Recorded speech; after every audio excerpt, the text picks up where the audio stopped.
bastante interesante en cuanto al ejercicio profesional, en cuanto a los contribuyentes y a lo que pueden hacer los contribuyentes y las opciones que tienen. Me refiero al monotributo, conocido comúnmente como monotributo, pero que la ley habla de lo que es el régimen simplificado de liquidación.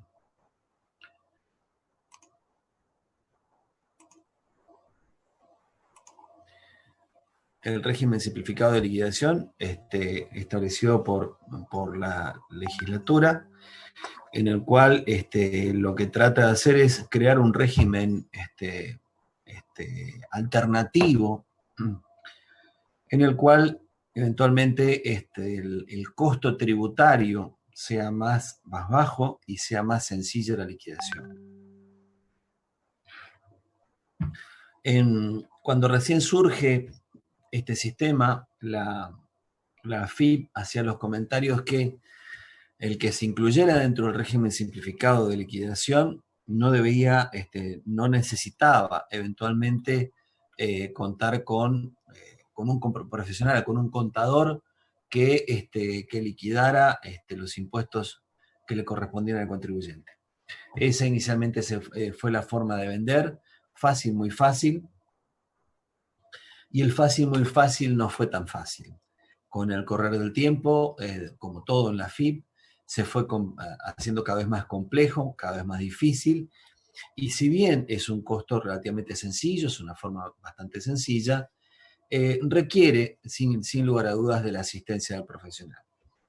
Yo hay algo que siempre digo, perdón, pregunta, ¿se escucha bien? ¿Me podrán, a ver si me dicen los chicos si se escucha bien? ¿Puede ser? ¿Está todo acá?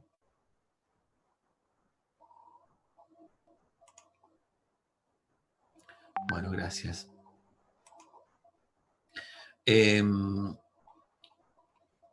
Decíamos, la idea del monotributo tiene que ver con esto, tiene que ver con crear un régimen más simple, digamos, de lo que es el régimen general de liquidación del impuesto, y también más económico.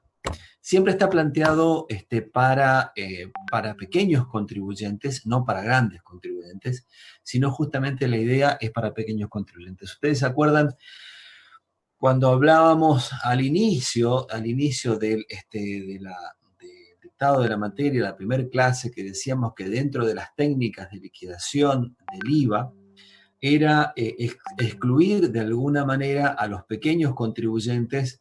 ¿Por qué? Porque el costo que significa la liquidación del impuesto, la complejidad que tiene la liquidación del impuesto, hace que hay determinados contribuyentes que sea muy difícil que puedan liquidar correctamente el mismo.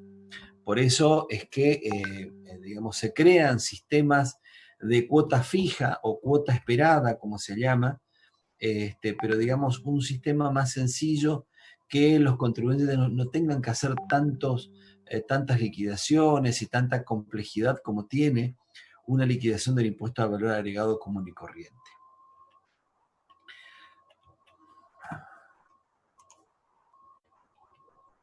Bien. Decimos, básicamente nosotros lo que estamos haciendo es liquidar o crear un impuesto. En monotributo es el nombre vulgar, digamos, de forma de decirla, como lo conoce la gente. Técnicamente, y la ley que lo regula, que en realidad hay muchísimas, esto ha sido modificado por muchísimas normas, pero han nacido desde, digamos, desde sus inicios, ha nacido como un régimen alternativo para pequeños contribuyentes. ¿Está? La ley 24977, que fue la que arrancó toda esta cuestión, tuvo muchas modificaciones en el camino, Y esto ha hecho que, digamos, a través del tiempo se ha ido haciendo más complejo en determinadas cuestiones y más simple en algunas otras, que ya vamos a ir viendo cómo opera. Siempre yo hago una cosa que decimos muy sencillo.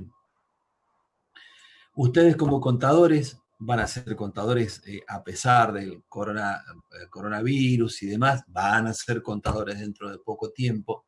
Entonces los primeros clientes que ustedes van a tener es muy probable que sean monotributistas. De hecho, a ustedes les debe pasar que un hermano o el padre, la madre, digamos, algún amigo, son eventualmente potenciales primeros clientes de ustedes, y en ese sentido es muy probable que ustedes tengan que definir si eventualmente no les conviene la opción del monotributo.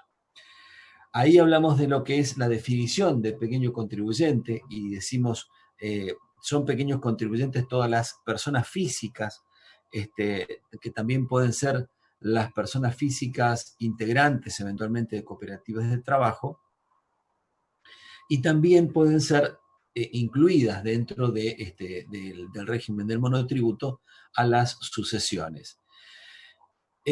Las sucesiones, digamos, en realidad están bastante limitadas porque, digamos, cuando a veces fallece un contribuyente que es una sucesión, eh, digamos,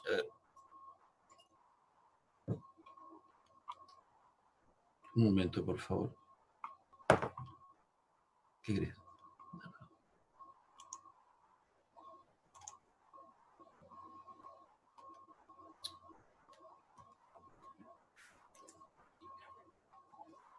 ¿Qué me hiciste? ¿Qué me hiciste? Hay que expulsarlo a uno que no te guste. Un segundito, por favor, un segundito, estamos viendo una pequeña cuestión, pero yo ya expulsé a uno. Espera un poquito, espera un poquito.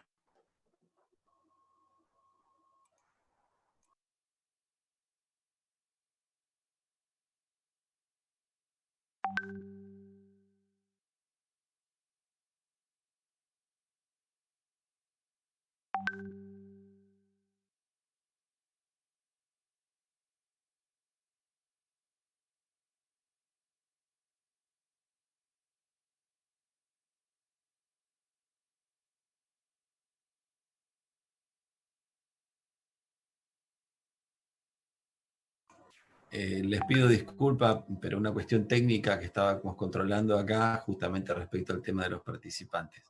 Así que les pido disculpas por la demora, pero ya seguimos en lo que estábamos viendo. Decíamos que comprendía el monotributo a los pequeños contribuyentes, y dentro de esa definición,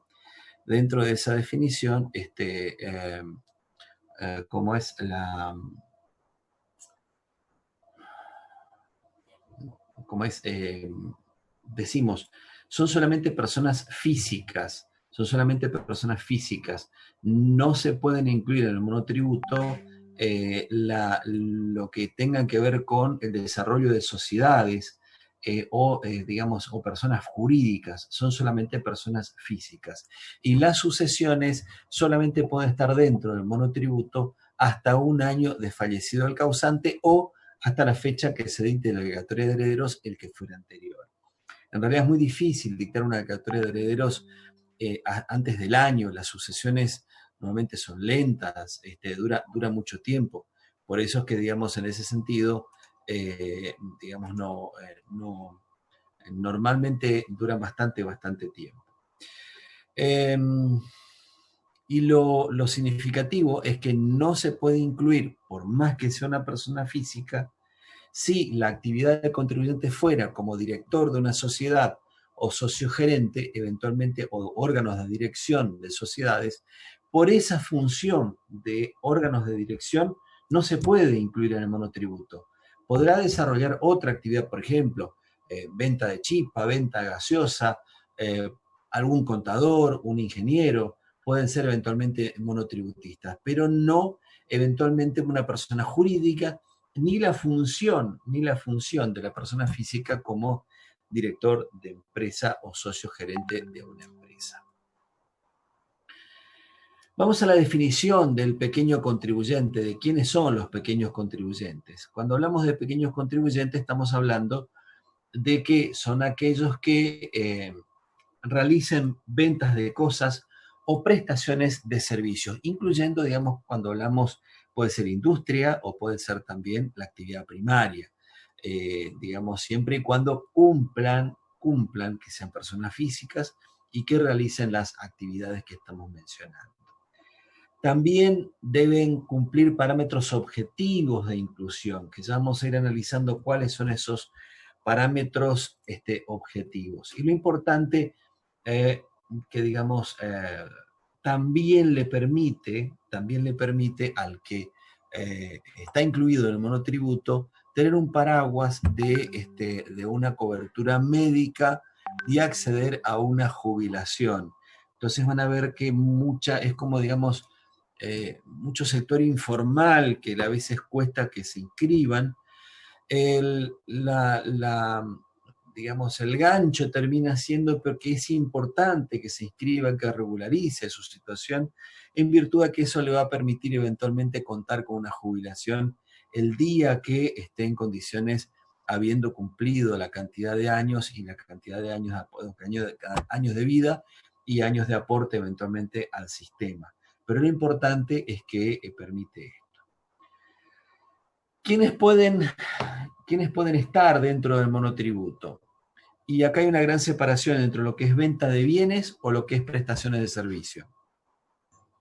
Por ventas de bienes, digamos, todos aquellos que en los 12 meses anteriores no hubieran facturado más de 2.609.240 pesos y de servicios 1.739.493 pesos.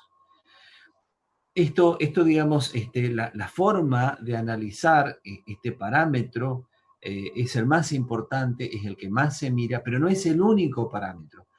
Vamos a ver que hay varios parámetros objetivos de inclusión que hay que, digamos, saber si un pequeño contribuyente que, digamos, cubre estos valores puede ser o no responsable del monotributo y no del IVA común y corriente.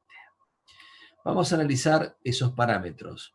Primero, el primer parámetro, sin lugar a dudas, el que recién decíamos, el parámetro referido a ingresos. El primer parámetro es ingresos, venta de bienes, menos de 2.600.000 y servicios, menos de 1.739.000. El otro parámetro tiene que ver con magnitudes físicas. Magnitudes físicas, la superficie de la explotación no puede superar los 200 metros cuadrados. Y acá, digamos, hay muchas cuestiones que hay que analizar. Por ejemplo, de lo que tiene que ver con esto se aplica para poblaciones de más de 400.000 habitantes, perdón, de más de 40.000 habitantes. Hay determinadas actividades que no se aplica al parámetro superficie. Por ejemplo, una playa de estacionamiento de autos no se aplica este parámetro de 200 metros porque lógicamente que, digamos, una playa de estacionamiento lo que justamente hace es locar espacios físicos para que estacionen determinados autos. La actividad primaria tampoco se utiliza el parámetro de los 200 metros cuadrados. Y después vamos a ver más adelante, cuando miremos sus parámetros, se van a dar cuenta cómo opera esta cuestión de este parámetro de magnitudes físicas. En cuanto a la energía, la energía eléctrica consumida no debe superar a los 20.000 kilovatios consumidos. Cuando hablamos de 20.000 kilovatios consumidos, estamos hablando de 20.000 kilovatios anuales.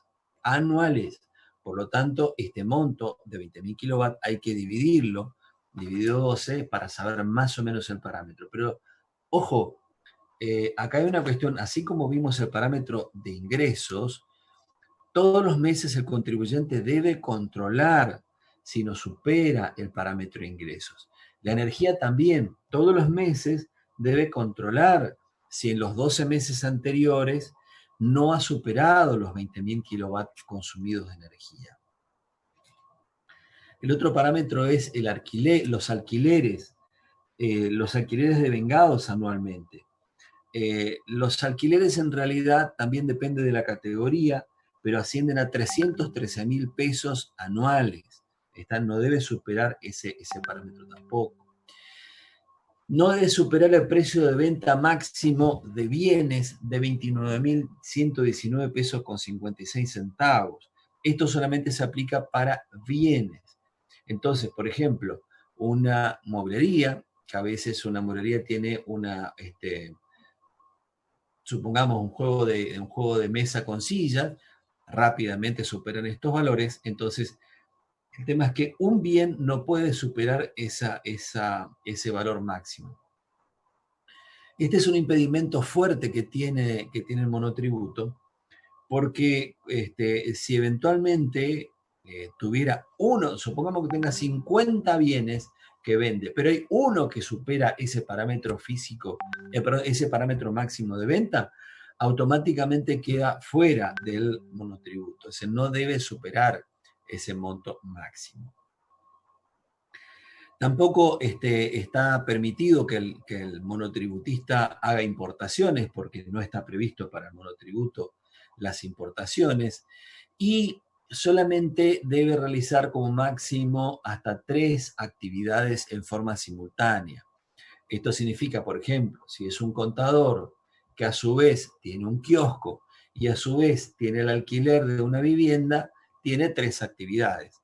Si tuviera el alquiler de 2 viviendas, ya supera este parámetro de 3 actividades como máximo y no podría estar dentro del monotributo. Siempre decimos, ojo, nadie está obligado a estar dentro del régimen del monotributo. El monotributo es una opción, no una obligación. Es una opción. El contribuyente puede optar por ser monotributista o puede optar por ser responsable inscripto. Son opciones que tiene el contribuyente, y vuelvo a decir, no es una obligación por parte del contribuyente, sino es una opción.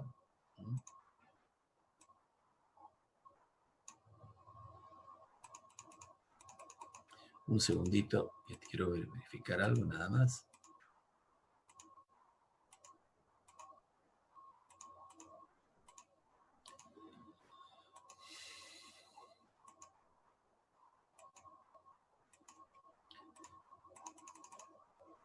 Bien. Decimos, quien se encuentre dentro del monotributo, bien. Quien se encuentre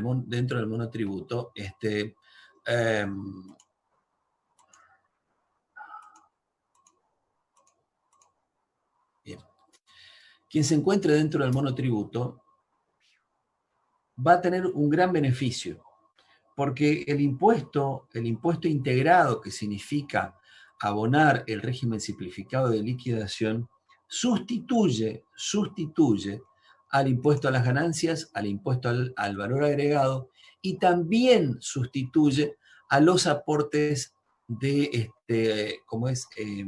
a los aportes al régimen de seguridad social autónomos. Es decir, un responsable inscripto común y corriente del IVA, además del IVA, tiene que pagar el impuesto a las ganancias y tiene que pagar aportes al régimen de trabajadores autónomos. Si una persona opta por el monotributo, sustituye, no paga IVA, no paga impuesto a las ganancias y tampoco paga aportes autónomos. ¿Está? Entonces, cuando un contribuyente eventualmente está incluido dentro del monotributo, va a pagar una porción que tiene que ver con el impuesto, que es el valor del impuesto, más eventualmente la parte que le corresponde al SIPA, al Sistema Integrado de Trabajadores Autónomos, que va de entre 745 a 1.933 pesos. Después vamos a ver cómo queda la escala. Más un valor, de acuerdo a la categoría que corresponda, de 1.041 pesos para la obra social, que esto es muy importante porque los monotributistas van a poder tener obra social si eventualmente están incluidos dentro de algún régimen que pueden tener la obra social.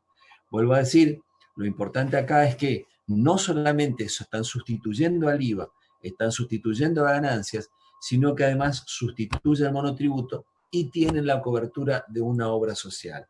Hay mucha gente que se queja que la obra social, que en realidad las obras sociales que se les permite acceder, no es a todas, no se puede elegir la obra social que se quiera, pero bien o mal es una obra social que les permite alguna cobertura para alguna cuestión de enfermedad. Efectuada la opción, los contribuyentes deben categorizarse de acuerdo a los ingresos y a las magnitudes objetivas que estuvimos viendo. Ingresos que tienen que ver con la facturación, magnitudes objetivas que tienen que ver con cantidad de metros cuadrados, kilowatt consumidos, alquileres devengados. Esos son los parámetros que se tienen que aplicar. Para la inscripción se aplica la resolución 10, que es digamos, para obtener la quit. En la resolución 10 de la FIP, digamos, es que tiene toda la exigencia, presentar el 460F, el DNI, original y copia, una boleta de servicio, contrato de alquiler u otro elemento que, digamos, que pueda ser. Acá hay un gran problema de lo que tiene que ver con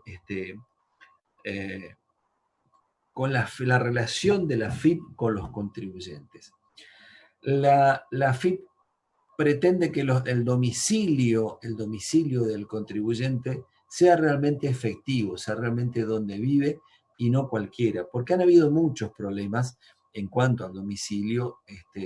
Por ejemplo, hemos tenido el famoso caso del ex vicepresidente Vudú, que tenía el domicilio en Los Médanos, allá en la costa. Bueno, eso es lo que la FIP pretende justamente que no suceda, sino que justamente el domicilio sea realmente donde vive y no cualquiera. Por eso la FIP es tan exigente con la constitución del domicilio. No pueden hacerlo en cualquier lado. Por eso les pide el DNI, pero no solamente el DNI, sino una boleta de servicios, el contrato de alquiler o el título de propiedad, o si vive con los padres, comprobar que los padres tengan el título de propiedad, la relación familiar. O sea, hay que presentar toda una documentación para constatar el domicilio del contribuyente. También hay que sacar la clave fiscal, que la clave fiscal en realidad hoy es el inicio de todo. Hoy se maneja todo con la clave fiscal, y esto es algo que todos los contribuyentes, se inscriban o no se inscriban, lo pueden hacer. Que digamos, prácticamente todos los contribuyentes hoy no se puede trabajar sin clave fiscal. Sí o sí debe obtenerse la clave fiscal. Y por último, la adhesión al régimen. Vamos al tema de las tablas del monotributo. ¿Cuáles son las escalas? Les copié una tablita así que anda dando vuelta por internet. No, hay muchas, ¿no? Pero esta es como la más completa, como para que ustedes puedan ver un cachito cómo es el tema. Fíjense las categorías. Cuando hablamos de las categorías A a la H, estamos hablando de contribuyentes que pueden ser tanto ventas de bienes como prestaciones de servicio. ¿Está? En tanto que las categorías I, J y K solamente está circunscrita para la venta de bienes muebles, no prestaciones de servicio. ¿Tá? Ventas de bienes muebles, no prestaciones de servicio, solamente ventas de bienes. Decíamos, eso es en cuanto a la actividad. El primer parámetro, habíamos dicho, ingresos, ese es el primer parámetro.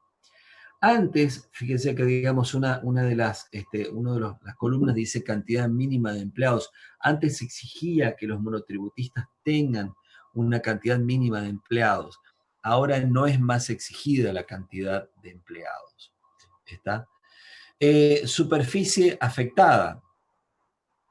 Fíjense que empezamos con la categoría A, la cantidad mínima es de 30 metros cuadrados. ¿Está? La categoría B debe tener una cantidad mínima de 45 metros cuadrados. Y así sucesivamente, perdón, no cantidad mínima, cantidad máxima, superficie máxima. Es decir, supongamos, tengo un local que tengo 110 metros cuadrados de superficie. Bueno, este contribuyente, por más que no tenga estos ingresos, supongamos que esté en este escalón, Al estar con una superficie de 110 metros cuadrados, se debe categorizar en la categoría E. ¿Está? Este es un gran problema por el tema de que hay muchos contribuyentes que no prestan la debida atención a la cantidad de metros cuadrados que tiene el local. Cuando hablamos de superficie afectada, se refiere a la superficie afectada a la atención o al desarrollo de la actividad que realiza una persona, un contribuyente.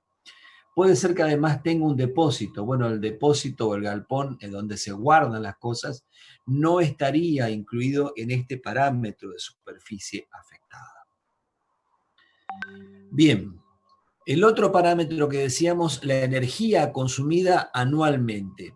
Y acá en este sentido de vuelta, la categoría A empezamos con 3.330 kilowatt año, categoría B 5.000 kilowatt año anual máximo. Supongamos que tenga 15.000 kilowatt consumidos años. Entonces nos vamos a situar en este parámetro, que va a ser la categoría F, que no va, por eso digamos, cuando ustedes tienen un contribuyente, tienen que mirar varios parámetros. La superficie afectada, la cantidad de energía consumida, los alquileres devengados anualmente. ¿Está? Los alquileres también condicionan a qué categoría corresponde o cómo deben categorizarse los contribuyentes. Vuelvo a decir, servicios solamente va hasta la H, ¿está? O sea, acá estaríamos entre bienes y servicios. Servicios solamente hasta la H. Las categorías I, J y K está reservada solamente para ventas de bienes. Una peluquería, por ejemplo, que tiene normalmente se trata de dar un buen servicio, hay que ver cuántos metros cuadrados tiene y, bueno, en este caso sí, también tiene el parámetro máximo de 200 metros, pero hay que ver cuántos son los metros cuadrados que tiene eventualmente para saber en qué categoría debemos incluirla. Suele suceder muy comúnmente o muy a menudo que a veces los contribuyentes solamente analizan el parámetro ingresos y no el resto de los parámetros. Y mire, ha pasado casos muy emblemáticos con un tema puntualmente, energía consumida. Porque energía consumida, ¿qué puede hacer la FIP? La FIP, lo que no solamente que puede hacer, lo ha hecho. Pidió a EMSA el listado, o sea, el listado de los consumos de los últimos 12 meses de los contribuyentes. Y filtró, lo que hizo es hacer un barrido, un peinado, digamos, un barrido de la cantidad o sea, los contribuyentes, todos los monotributistas, con los consumos en los últimos 12 meses. ¿Está? Excluyendo los irresponsables inscritos, sino los monotributistas que tienen registrado EMSA. Bien, un restaurante muy conocido de la Costanera, resulta que superaba largamente los 20.000 kilovatios consumidos y tuvo un ajuste muy significativo. ¿Por qué? Porque hay que pagar IVA desde la época que superó la cantidad de kilovatios consumidos. Entonces, eso es lo peligroso en esta parametrización, que uno tiene que tener el control prácticamente todos los meses de ver las facturas. O sea, esto hay que llevar claramente una plantilla Excel en el cual ustedes van incluyendo los montos de facturación, los alquileres devengados y la cantidad de kilowatt consumidos mes a mes. Y siempre se va barriendo los últimos 12 meses. Porque la cuestión es, por ejemplo, si yo tengo un arquitecto que pueda estar en la categoría H, un arquitecto que está en esta categoría. Este es mi parámetro máximo de facturación, 1.739.000. Supongamos que él hizo una factura más y se fue a 1.000.000, ahora el mes de mayo, hace una factura de 300.000 pesos y supera ese parámetro de 1.739.000 pesos, automáticamente queda fuera del monotributo y se tiene que inscribir como responsable en el IVA. Y a partir del momento en que supera, no es que tiene que esperar un año o esperar al mes siguiente, no, el día en que superó la facturación, ese día queda fuera del monotributo. Y ese importe que lo hace superar queda fuera del monotributo, por lo cual tiene la obligación de inscribirse en el IVA y actuar como responsable inscripto. Bien, esto en cuanto a los parámetros. Y después también en cuanto a los valores de impuesto, ¿cuál es el impuesto que tiene que abonar? Cuando hablamos de impuestos, decimos, tenemos por un lado el impuesto integrado, lo que tiene que ver con el tributo que sustituye a IVA y ganancias, aportes autónomos, los aportes al CIPA, aportes autónomos, y el aporte a la obra social. ¿Está? Impuesto integrado, aportes autónomos acá y obra social acá. Entonces, ¿qué es lo que tiene que pagar el monotributista? Supongamos que esté en la categoría C, que esté en esta categoría C. Bueno, si tiene locaciones y prestaciones de servicio, tiene un valor. Si tiene venta de bienes, tiene otro valor. Fíjense que muy pocas categorías coinciden. Solamente es la categoría A y B coincide. A partir de la categoría C se despegan los valores de impuestos de la venta de cosas muebles con la prestación y locaciones de servicio. ¿Está? Entonces, de acuerdo a cómo esté categorizado, si es locación de servicios o venta de bienes, tendrá un impuesto. Supongamos, dijimos, categoría C, prestaciones de servicios, 564 pesos, más aportes autónomos, 902 pesos, más el aporte de la obra social. Fíjense que la obra social en todos los casos es el mismo valor. Lo único que no cambia es la obra social. ¿Está? Entonces eso me da lo que se llama el impuesto integrado, el total, me da el impuesto integrado entre el tributo, aportes al CIPA y aporte a la obra social. ¿Cuánto tiene que pagar mi contribuyente vendedor de bienes, como es vendedor o prestador de servicio? Categoría C, 2.499. Si vende bienes, 2.457. Entonces es una planilla bastante sencilla en cuanto a la determinación. Acá lo único importante es la determinación de la categoría en la que yo tengo al contribuyente. Determinada esa categoría, el resto es bastante sencillo. Vuelvo a decir, lo peligroso es que constantemente debo controlar los ingresos, debo controlar el consumo de energía, debo controlar los alquileres de vengado anualmente.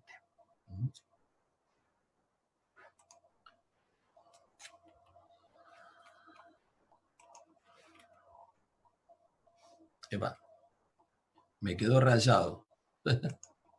A ver. ¿Cómo saco todas estas rayas que hice?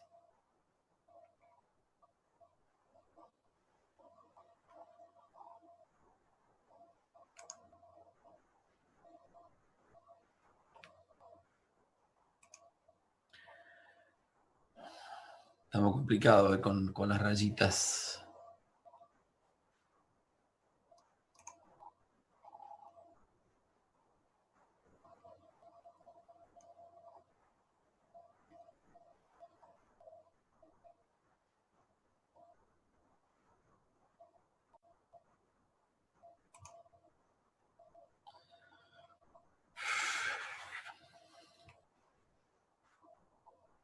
Bueno, me quedaron las rayitas. Les pido mil disculpas, pero no sé cómo sacarlas. Ya le voy a encontrar la función.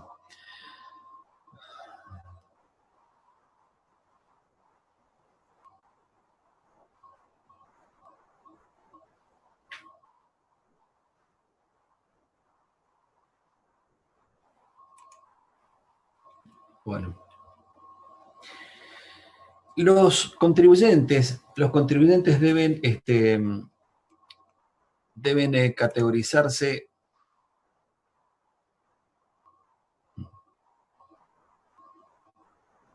Tiene razón, acá me están diciendo en el chat en deshacer. Ajá, decime cuál, dónde encuentran. No está fácil aquí, ¿eh?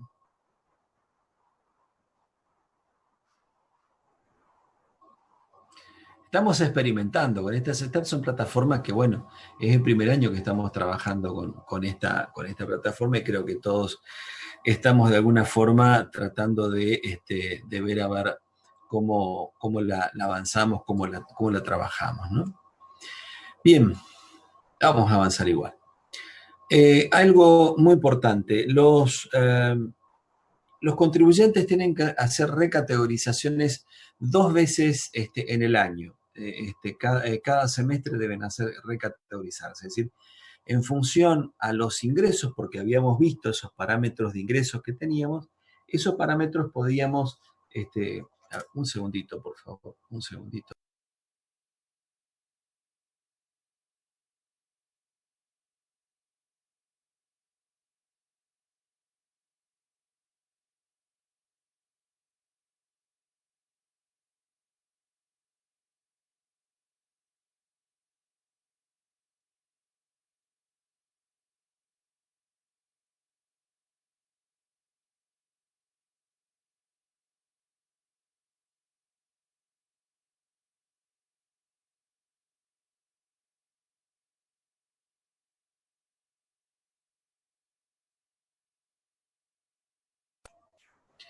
Perdón la interrupción, pero justamente tenía mi asistente técnico para que me estaba viendo cómo modificar y borrar las rayitas que había hecho, los dibujitos, que soy malo dibujando, que se dieron cuenta, ¿no? Claramente.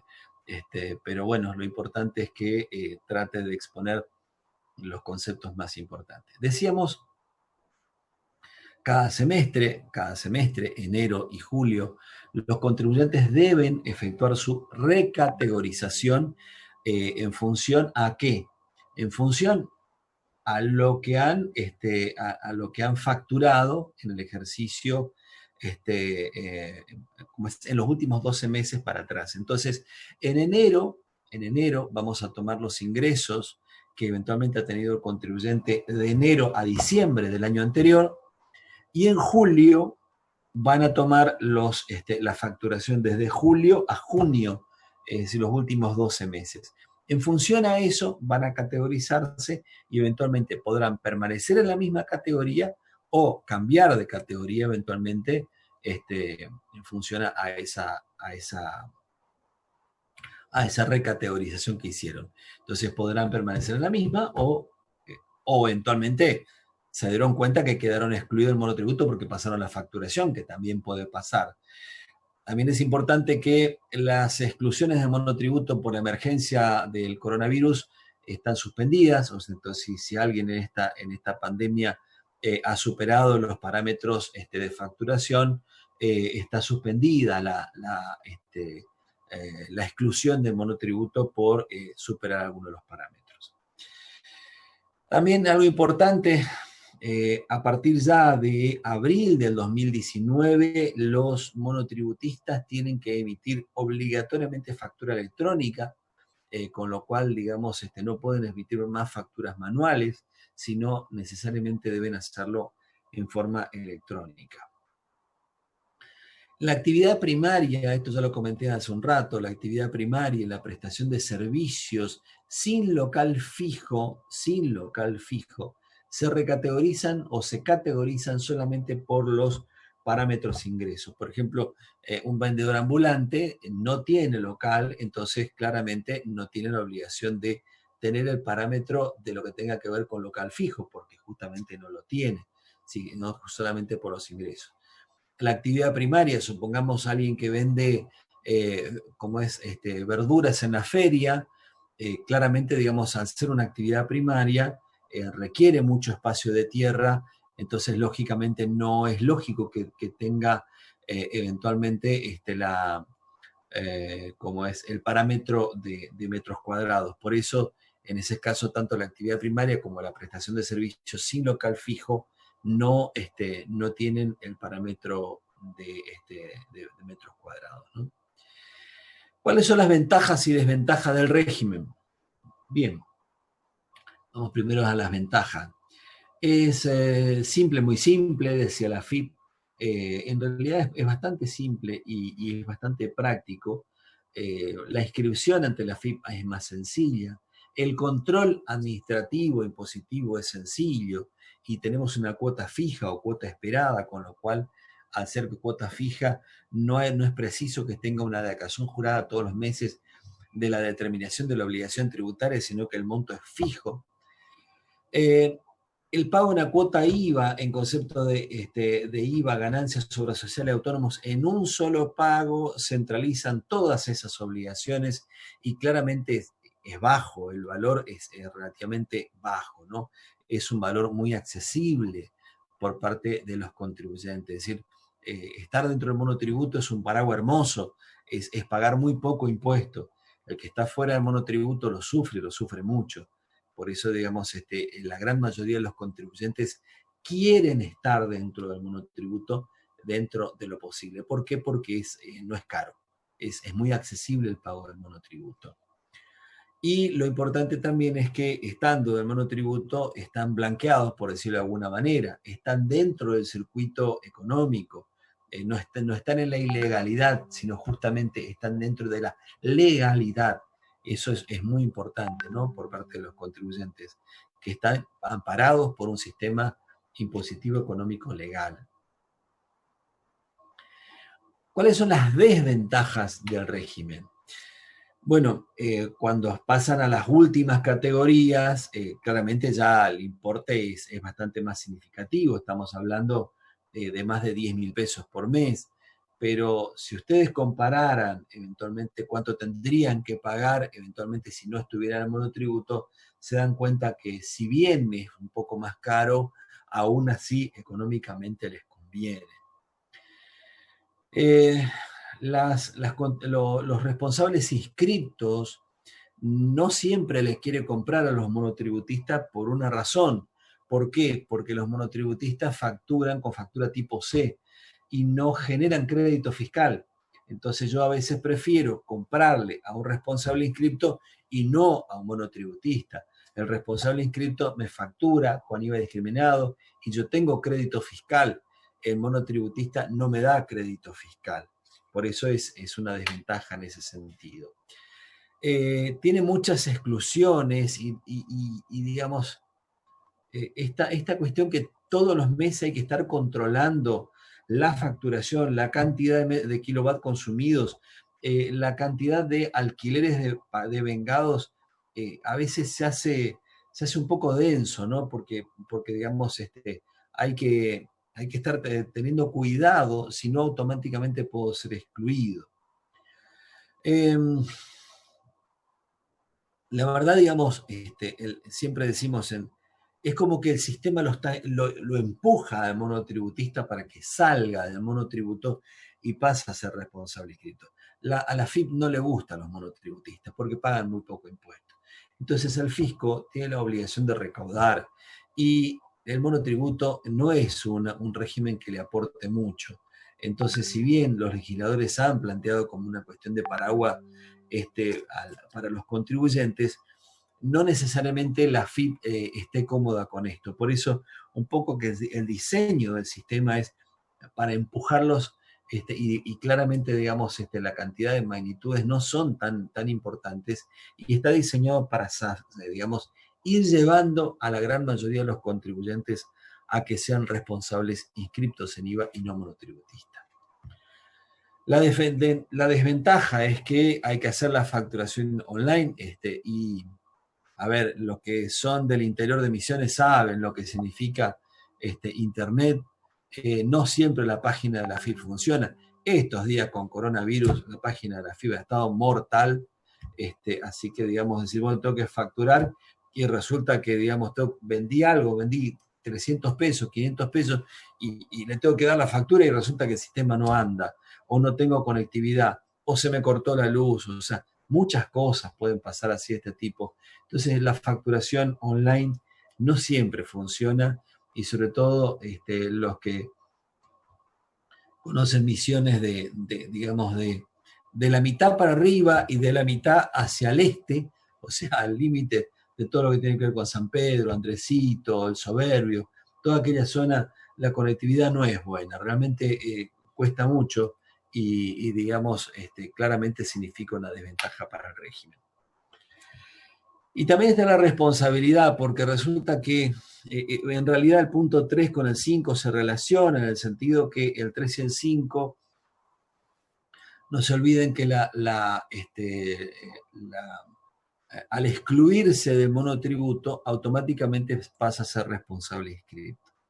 Y eso significa que a lo mejor el contribuyente se da cuenta a los 6 meses o un tiempo más, se da cuenta que pasó alguno de los límites.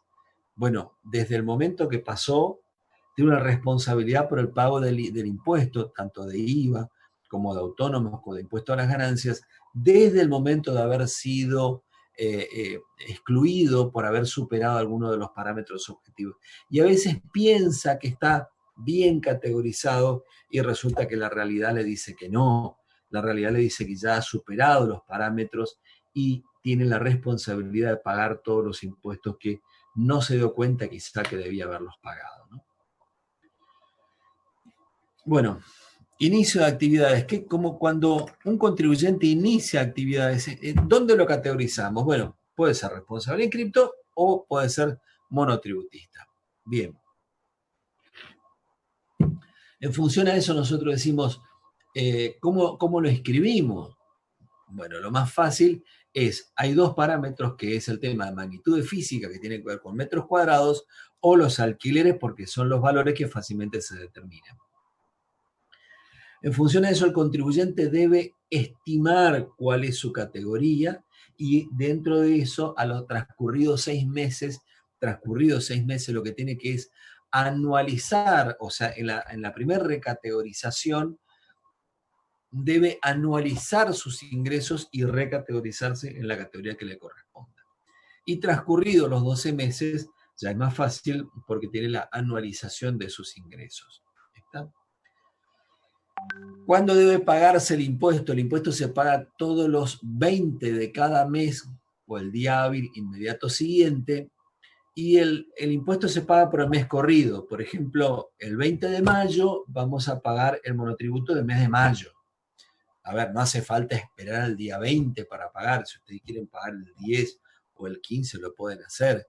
Vence el día 20 y a partir de ese día se generan intereses por pagar fuera de término. ¿Tá? En cualquier momento el contribuyente puede renunciar el monotributo y tiene efectos a partir del primer día del mes siguiente. ¿Por qué renunciar? Porque a lo mejor los clientes con los que trabaja o la actividad que desarrolla le requiera que sean responsables inscriptos, entonces automáticamente el contribuyente lo que puede hacer es, bueno, presenta una renuncia al monotributo ante la FIP, que se hace también online, y pasa a estar inscrito a partir del día del primer día del mes siguiente. También, en cuanto a la exclusión, si el contribuyente superara alguno de los parámetros objetivos que tienen que ver con ingresos o magnitudes físicas o el precio individual del bien de lo que vende, eso es instantáneo. Eso automáticamente a partir del momento que supera los parámetros objetivos, automáticamente queda fuera del monotributo. Esas son las exclusiones concretas, ¿no?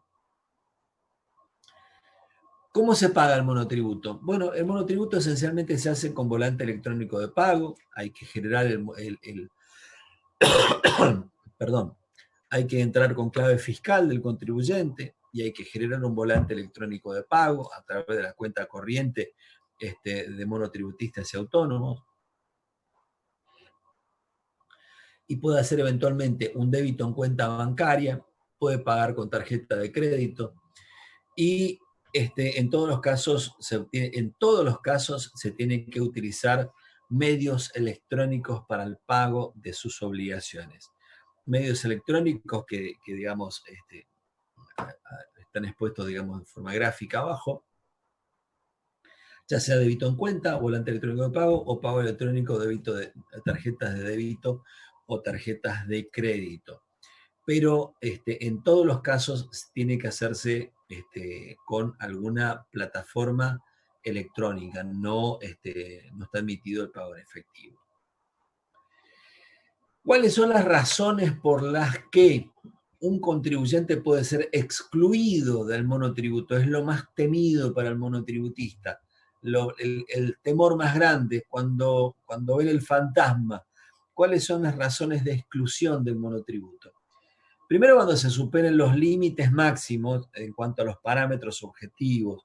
Decíamos cuando se superen los límites de ingresos, ya sea de servicios o de venta de bienes.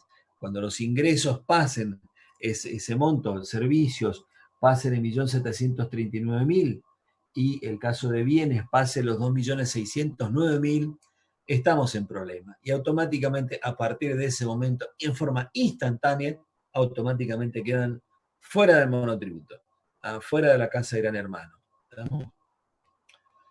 También cuando se superan los parámetros físicos en cuanto a cantidad de metros cuadrados o alquileres devengados o cantidad de kilowatt consumidos. Cuando se supera el precio máximo unitario de venta. Acá hay una exclusión que tiene la ley de monotributo, que es un poco delicada. Cuando se adquieran bienes o realicen gastos de índole personal por un valor incompatible con los ingresos o no se encuentren justificados. Ha pasado en el Mundial anterior de fútbol que, digamos, mucha gente que fue al Mundial, la AFIP pidió a Migraciones el listado de quienes fueron al Mundial, Migraciones obviamente que les proporcionó, y después controlaron a ver esos monotributistas tenían capacidad como para pagar un viaje para ir a un mundial y lo que significa ese tipo de costos. Bueno, y han habido muchos casos emblemáticos en los mundiales. Me acuerdo también cuando Maravilla Martínez había peleado en Las Vegas, que había varias personas de la Argentina que fueron excluidas por participar justamente de esa velada. Claramente, digamos, los ingresos que estaban declarando como monotributistas no se condicen con los gastos que tienen eventualmente. Contribuyentes que compran autos de muy alta gama, de mucho valor, y que la AFIP después dice, bueno, a ver de dónde sacó el dinero, eventualmente para comprar esos bienes que, digamos, poseían. Este es otro aspecto. También una de las exclusiones del monotributo son cuando los contribuyentes poseen depósitos bancarios que resulten incompatibles con los ingresos declarados. A veces los monotributistas tienen el problema que le traen un cheque de un familiar y le dicen, ¿me depositas en tu cuenta este cheque? Y bueno, y eso hace que no sean compatibles sus ingresos bancarios con las categorías de monotributo. Resulta que estamos hablando de un tope máximo de 2.600.000 y a lo mejor contribuyentes que tienen 4 millones de factura, digamos, de depósitos bancarios. Entonces, claramente, la FIP lo primero que va a hacer lo va a llamar y dice, a ver, señor, venga un cachito, muéstreme de dónde sacó el dinero que usted está depositando. ¿Corresponde a una venta? ¿Corresponde a sus ingresos? O a lo mejor pudo haber, puede ser que a lo mejor era una cuestión extraordinaria. Supongamos que vendió una propiedad o que vendió un auto, una cosa así. Puede suceder, pero digamos, por ejemplo, una razón que han excluido muchos monotributistas era justamente por el tema de depósitos bancarios, cuando el famoso tema que se compraban dólares hace unos años atrás, allá por el 2015, que se compraban dólares solamente por la cuenta bancaria. Entonces, había gente que compraba y vendía, compraba y vendía, compraba y vendía, y claro, todo eso iba a la cuenta bancaria y claramente todos esos depósitos hicieron que muchos contribuyentes quedaran excluidos. Entonces hay que tener mucho cuidado de qué se deposita en las cuentas bancarias, porque cuando son incompatibles pueden excluir a los monotributistas. También cuando realicen importaciones, esto ya lo hemos dicho, cuando realicen más de 3 actividades en forma simultánea, queda afuera, cuando sean prestadores de servicio y se categoricen como vendedores de bienes. ¿Por qué puede pasar esto? Y porque la prestación de servicios tiene un límite de 1.700.000 pesos. Y hay contribuyentes que son un poco pícaros y dicen, bueno, para digamos, a ver, algún contador pícaro que está facturando un poco más y factura cerca de 2 millones, bueno, me categorizo como venta de bienes, entonces estoy dentro del parámetro, estoy dentro de lo que me permite la ley de ingresos. No, pero resulta que si se categorizó como prestador de bienes y es prestador de servicios, que puede quedar excluido, si la FIP lo detecta, puede quedar excluido del monotributo. Esto también es algo delicado, ¿no? Tanto para el caso de venta de bienes como para prestación de servicios, la ley presupone, en el caso de ventas de bienes, que trabajan con un margen de rentabilidad de por lo menos un 20%. Es decir, que si las compras en los últimos 12 meses superan al 80% de las ventas, está suponiendo la FIP que no está declarando todas las ventas. ¿Ah? No sé si lo entienden a este parámetro. En caso de ventas de bienes, entiende que el margen de rentabilidad o la ganancia bruta estamos en un 20%. Y en el caso de prestación de servicio, la FIP considera que la ganancia bruta está en el orden del 60%. Entonces, por eso es que cuando las compras superen a los ingresos, 80% para caso de bien y 40% para servicio, el contribuyente puede ser excluido del monotributo. Y también aquellos contribuyentes que sean incluidos en el REPSAL. El REPSAL es un registro laboral. Cuando el Ministerio de Trabajo realiza un relevamiento de personal y resulta que detecta personal no registrado, o sea, personal en negro, le van a hacer un acta, le van a hacer una determinación de oficio y lo van a incluir en un registro que se llama REPSAL. Bueno, si a un contribuyente que es monotributista le detectan un empleado en negro y lo incluyen en el REPSAL, puede ser excluido automáticamente del monotributo. Este es un detalle que hay muchos que no, si bien no está más el parámetro de que como mínimo debería tener determinada cantidad de empleados cada categoría de monotributo, eso fue eliminado, esta cuestión de que puede ser excluido del monotributo si le detectan personal no registrado es un tema bastante delicado. ¿Sí? ¿Cuáles son las formalidades? Bueno, básicamente, digamos, hoy lo que más se solicita es que los contribuyentes tengan la famosa data fiscal, que antes se exigía que tenga la placa de sobre monotributo y el último pago vencido, pero hoy con la data fiscal debe estar exhibido en el local en forma visible cerca de la caja, la data fiscal que es el código QR que cualquiera puede identificar cuáles son los datos que ese contribuyente tiene ante la FIP. La falta de exhibición de esta data fiscal o lo anteriormente expuesto conlleva a una sanción doble, digamos, de clausura y multa, ¿no? Tienen que emitir facturas tipo C electrónicas.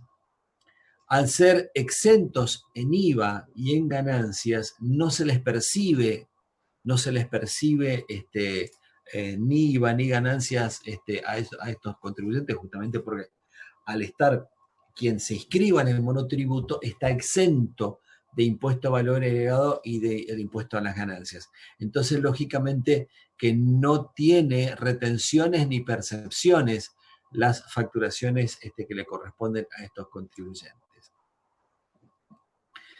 Una vez que se incluye en el régimen simplificado de liquidación, una vez que se excluyen, una vez que recién dijimos todas las razones por las cuales un contribuyente puede ser excluido del monotributo. Una vez excluido, no puede volver a optar por el monotributo si tiene que transcurrir por lo menos 2 años calendario. Supongamos ahora estamos mes de mayo, un contribuyente supera los montos de facturación y queda excluido del monotributo. Entonces, ¿cuánto tiempo va a quedar como responsable inscrito en el IVA y en ganancias? Bueno, lo que resta de este 2020, 2021 y 2022. recién podrá volver al monotributo en el año 2023. ¿Está? Con lo cual, por eso hay que tener mucho cuidado porque la sanción es bastante pesada, bastante fuerte, no es tan sencilla, ¿no? También queremos destacar, digamos, ahí la FIP ha hecho una aplicación móvil en el cual el contribuyente puede hacer una serie de actividades a través de la aplicación de la FIP. La verdad que, digamos, el nombre de la aplicación no es muy acorde a lo que jurídicamente debería ser, porque el monotributo en realidad es un nombre no jurídico, es régimen simplificado de liquidación. Bueno, han hecho una aplicación que se llama Monotribute A, pareciera, digamos, bastante, bueno, a mí por lo menos no me gusta el nombre, perdón. ¿Qué pueden hacer a través de esa aplicación? Pueden inscribirse, pueden consultar la deuda, pueden ver los vencimientos, pueden sacar constancias de monotributo y también pueden facturar. Pueden facturar. Es una aplicación oficial de la FIP y a través de esta aplicación pueden eventualmente hacer todas las actividades necesarias para desarrollar la actividad como monotributista. Bien, esto es lo que tiene que ver con monotributo.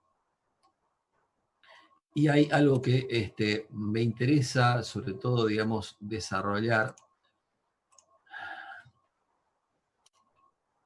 que también, digamos, es más que importante, que tiene que ver con esto. Porque el monotributo en realidad está relacionado con el temario de la unidad 10, que es la inscripción y cancelación.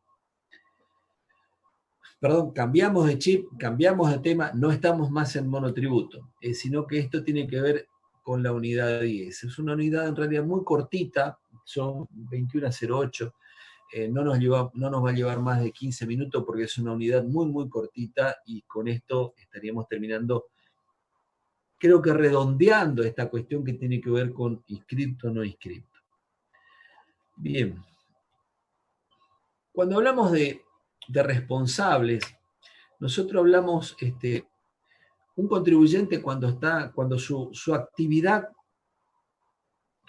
cuando la actividad del contribuyente está incluida dentro del objeto del impuesto, el contribuyente podrá ser responsable inscripto o podrá ser un contribuyente responsable del régimen simplificado de liquidación. O es inscripto o es monotributista. O es ilegal, pero digamos, o no categorizado. Pero digamos, esta es la situación. O es inscrito en IVA o es monotributista. Entonces, lo que ustedes tienen que saber con el desarrollo profesional es, van a tener muchos contribuyentes que van a estar en el régimen simplificado de liquidación como monotributo. A esos no hace falta hacer la liquidación del IVA. Y a lo mejor tengo un almacén, que digamos, o un prestador de servicio, un contador que es responsable inscripto y un contador que es monotributista. La misma actividad, pero de acuerdo a la categorización, digamos, las liquidaciones son diferentes. ¿Ya? No hay una tercera opción. O son inscriptos o son monotributistas. ¿Quiénes están excluidos de inscribirse en el impuesto a valor agregado? Quienes solamente desarrollan actividades no grabadas. ¿Está? Si yo tengo desarrollo de actividades no grabadas, por ejemplo, a ver, yo siempre lo pongo al ejemplo a Oscar, el que tiene el bar ahí en la parte de la planta baja de la facultad, el barcito que él está, ¿se acuerdan que tiene una actividad que es servicio de bar, restaurante y afines, pero digamos su servicio de bar está dentro de lo que es una entidad, digamos, un ambiente de trabajo dentro de educación. Él está excluido, esa actividad está excluido. Él no necesita inscribirse en el IVA, por lo tanto, solamente desarrolla actividades no grabadas. También quien solamente desarrolla actividades exentas. Hemos visto el artículo 7, tiene una larga lista de cuáles son las actividades exentas. Si solamente desarrollan actividades exentas, no tienen la obligación de inscribirse, solamente deben inscribirse en el IVA los que desarrollen actividades grabadas. Bien, el artículo 36. El artículo 36 de la ley es perdón, el artículo 4 es el que me dice quiénes son los sujetos del impuesto. Y el artículo 36 es el que me manda a la obligación de inscribirse y lo que genera. ¿Está?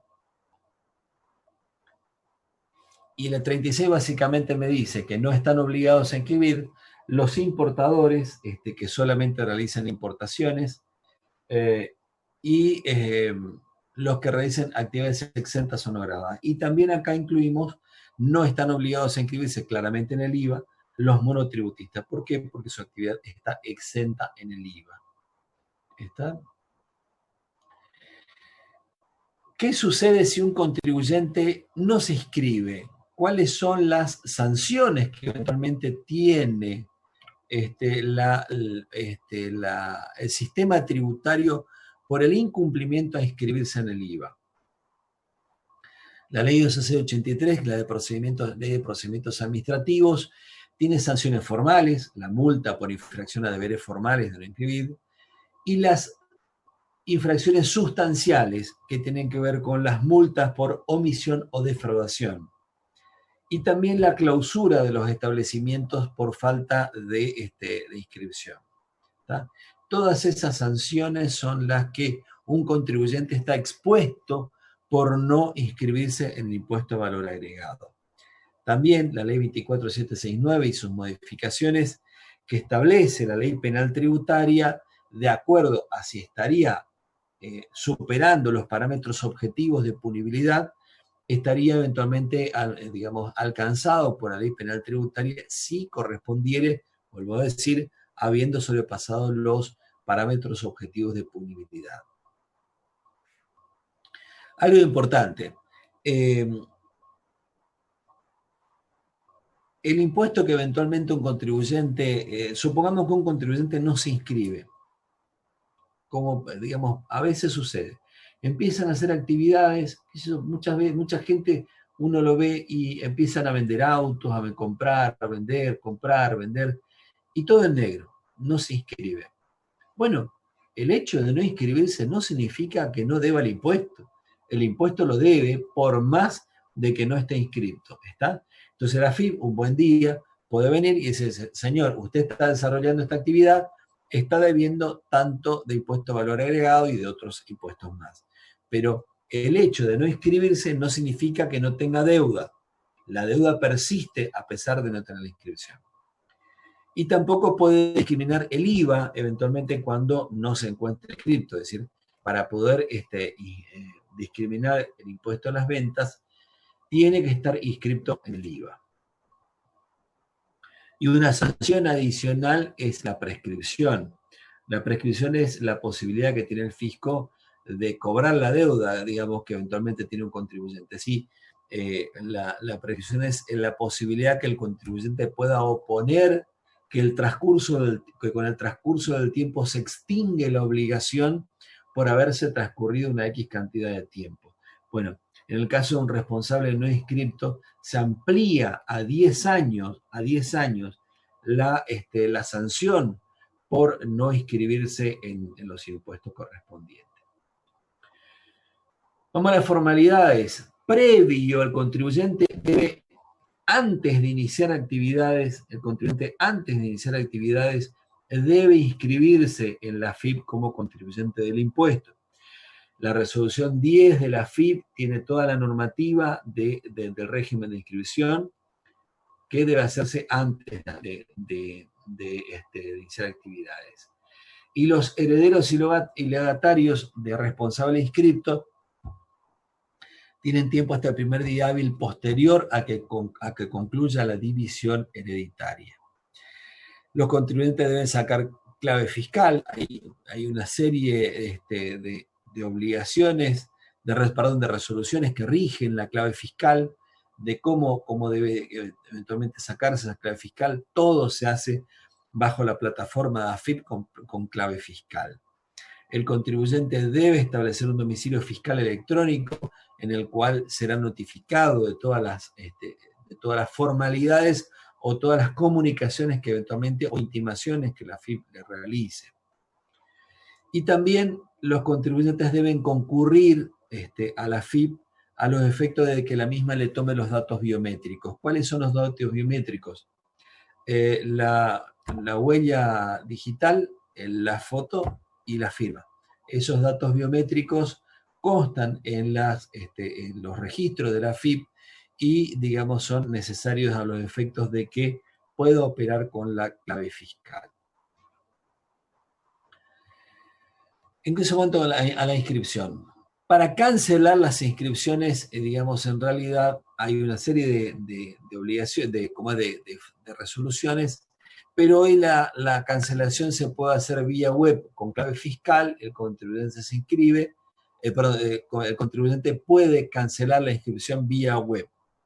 No obstante, la FIP también, por falta de presentación, transcurrido 36 meses, que no presente un contribuyente en las declaraciones juradas, la FIP le puede cancelar la inscripción. Antes de esos 36 meses les puedo asegurar de que va a pasar lo que dice abajo. La FIP normalmente lo que hace es cuando transcurrió una X cantidad de periodos, la FIP le bloquea o lo marca al contribuyente y no puede sacar constancia, no puede operar, no puede facturar hasta tanto no cumpla. ¿Por qué? Porque acá tiene que ver con toda la cuestión de que no tenga facturas apócrifas o que no, la FIP trata de cuidar el crédito fiscal, entonces normalmente tiene una serie de herramientas aleatorias que hacen que los bloquea o los marca a los contribuyentes y no pueden operar, no pueden facturar. Entonces, le puede bloquear de esa manera o también suspender la quit en determinadas cuestiones. ¿Cuáles son las obligaciones? Artículo 37 de la ley. Bien, un responsable inscripto, cuando le facture a otro responsable inscripto, debe discriminarle el impuesto correspondiente. En tanto, cuando le venda a un consumidor final, no le debe discriminar el IVA. De la misma forma que cuando se le factura a un monotributista, no se le debe discriminar el IVA. El artículo 39 de la ley y 71, 72 y 73 del decreto reglamentario también dicen qué significa un consumidor final cuando yo estoy vendiendo a un consumidor final. Y tiene que ver esencialmente con la aceptación por parte del comprador de esa factura tipo B que yo hago. La factura tipo A, dijimos, es para responsables inscriptos. La factura tipo B es para consumidores finales. Entonces, cuando yo le entrego una factura tipo B, es en esas condiciones y el comprador me acepte la factura en carácter de consumidor final y las cantidades compradas y vendidas se condicen con un consumidor final, estoy ante una situación de consumidor final. Si, por ejemplo, si es un industrial y resulta que vende 100 pares de zapatos y yo le hago una factura B, no es lógico, porque no es un 100 pies. Cuando yo compro cantidad de ese tipo es para vender probablemente. Entonces, no tiene que ser factura tipo B, sino factura tipo A. Entonces, ahí tengo un problema que eventualmente le tengo que obligar a la otra persona que se inscriba o que se identifica ante la FIP como contribuyente. Esto es importante en cuanto al manejo de qué tipo de comprobante. Cuando vieron la clase con el contador Granada, ¿se acuerdan que habló mucho de las facturas tipo A, tipo B, a quién va una, a quién va otra? Bueno, acá es muy importante este tema y digamos, esto cierra este capítulo con esta cuestión, con las facturas, la responsabilidad que tiene el responsable inscripto. Cuando le vendo un inscripto, factura A. Cuando le vendo a un consumidor, factura tipo B. ¿Qué documentación me pide la FIP para inscribirme? Bueno, esto está todo en la resolución 10 de la FIP. Si bien hoy tiene toda una aplicación en forma electrónica y hoy se han agilizado mucho la forma de inscribirse, pero cuando ustedes se inscriban por primera vez ante la FIP, le van a pedir alguna documentación para constatar el domicilio, fotocopia del título de propiedad o fotocopia del contrato de alquiler, fotocopia del extracto de la cuenta bancaria, por lo menos le piden lo que tenga que ver con la propiedad, más otros dos elementos que podrán ser certificado de policía, un servicio, una cuenta bancaria, pero les van a pedir elementos para constatar el domicilio. Todos estos elementos hacen a la constatación del domicilio por parte de la FIP.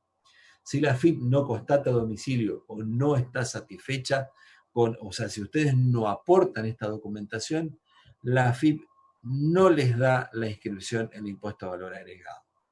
Porque, digamos, ¿qué es lo que pretende la FIP o por qué es tan formal la FIP con la exigencia de la documentación que establece la resolución 10?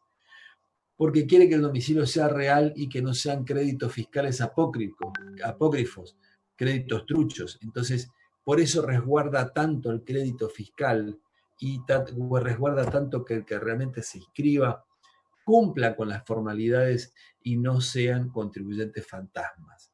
Entonces, por eso es que la AFIP es tan exigente con lo que pide para inscribirse ante la AFIP. En el caso de una sociedad, cuando inscriben a la sociedad es más formal aún porque les pide, primero en forma previa tienen que, bajo el aplicativo, bajo SIAP, hay un aplicativo que se refiere a personas jurídicas. Deben generar una inscripción de personas jurídicas. Tienen que presentar ese archivo generado donde están todos los datos digamos, de los órganos de administración, de la sociedad, fecha de cierre de ejercicio, toda la información que le pide ese módulo dentro del SIAP. Eso, una vez generado ese archivo, presentan ante la FIP en el link de lo que tiene que ver con declaraciones juradas y pagos. Presentado, y tienen que constituir correo electrónico. En ese correo electrónico le va a aparecer, en la ventanilla electrónica, le va a aparecer la validación por parte del fisco de que sí, le ha hecho la aceptación previa de esa sociedad que están tramitando para presentar. Una vez recibida, recién ahí el contribuyente está en condiciones de concurrir a la FIP con todos sus papelitos, con lo que tiene con el contrato social, con el domicilio, con el alquiler, con la propiedad, con los servicios, y recién ahí la FIP le va a otorgar la clave fiscal y le va a otorgar la QUIC a la sociedad. Mientras tanto, las personas jurídicas, les digo realmente, fíjense lo que ha sido las sociedades simplificadas en Buenos Aires, que funcionaban bastante bien las sociedades simplificadas. ¿Qué pasó ahora? Cambio de gobierno, se suspendieron las sociedades simplificadas. No existen más sociedades simplificadas. Hay que hacer todo este trámite y digamos, no es tan sencillo. Inscribir a una sociedad en el impuesto a valor agregado, les puedo asegurar que es bastante complicado. Bueno, gente, creo que por hoy ha sido suficiente. Hemos dado, en realidad, en el día de hoy, 2 bolillas. Así que, digamos, han sido muchas cosas que hemos dado hoy. Estuve contestando algunos mails, me están faltando varios mails todavía contestar dentro de lo que me han preguntado. Les pido disculpas, pero no he podido contestar a todos. Ya lo voy a hacer.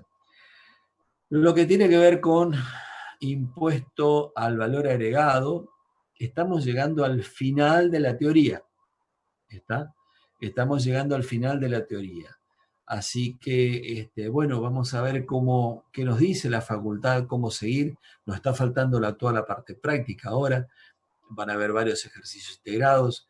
La idea también es a ver si podemos coordinar para hacer, a través de la plataforma misma, si podemos hacer unas clases de consulta, probablemente la semana que viene. Una vez que han avanzado ya más con los prácticos, vamos a ver si podemos establecer algún día, clases de consulta vía esta plataforma. Así que bueno, por hoy, muchísimas gracias y será hasta mañana con la clase que sigue, que será la clase práctica. Muchísimas gracias.